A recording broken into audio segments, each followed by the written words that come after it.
How to get AirTalk Wireless account number and PIN.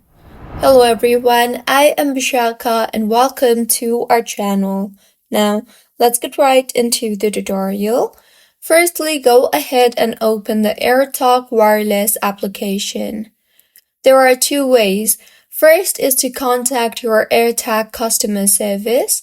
This allows users an easy access to the report, their queries, and help them fix it. Simply call on the number provided on the screen to start the process. Call from your AirTalk phone number as it allows to quickly identify your account. The next step is to check online. If you have an online account, you can visit the website airtalkwireless.com. If you have an online account, you can find an account management section. There might be a chance to view your account number.